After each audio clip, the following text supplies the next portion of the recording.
José Catessa and Pachi Sabino are fish traders at Tombas Beach, near the city of Benguela. They say they are not catching as much fish as they once did. They blame foreign trawlers for this scarcity, especially Chinese fishing vessels.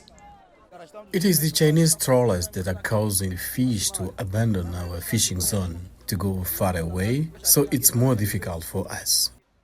The scarcity of fish coming to the local markets is reflected in the price, according to Sabino.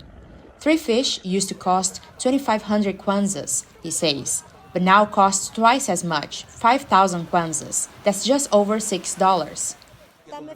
People complain about the price. It's very difficult. All kinds of fish, cachucho, Caribbean red snapper, sardines, and mackerel are even more expensive.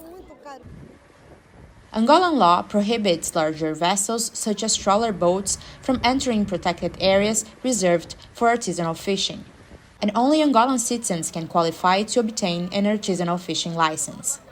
Tito Catumbela owns artisanal boats and is a member of the artisanal fishing cooperative Onjali, which has 20 members. For him, the sustainability of his profession is under threat from the alleged unregulated fishing in supposedly prohibited areas. When they notice that the fish are circulating more in the low waters, they move into this part, ruining all the investments we made in the barges. When they find the mesh, they drag everything away. It's too expensive for us. We want to be heard by the inspectorate because the Chinese ignore us when we try to talk to them. VOA contacted the Chinese embassy in Angola via email to respond to allegations of illegal fishing in the region, but did not receive a reply.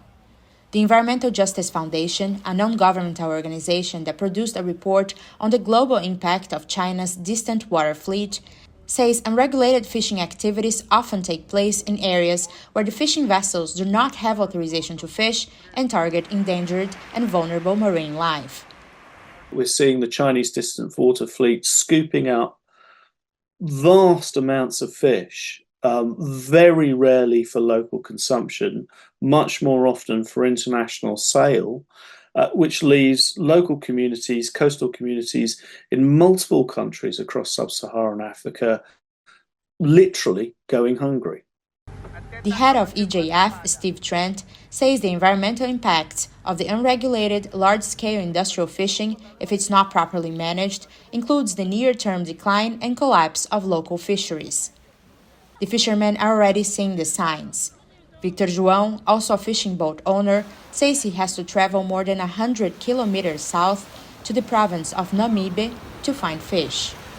Those of us who used to fish here in the bays are crossing between large towns. We leave Benguela to fish in Namibia, so maybe in the next few years we will travel farther. VOA reached out to the office of the Angolan Minister of Fisheries and Marine Resources, Carmen dos Santos, for comment, but she has not responded to interview requests. In previous public statements, Santos alleged that Chinese trawlers are buying artisanal licenses from Angolan fishermen, something the fishermen deny. For Joao Marcos in Benguela, Angola, Bárbara Santos, VOA News.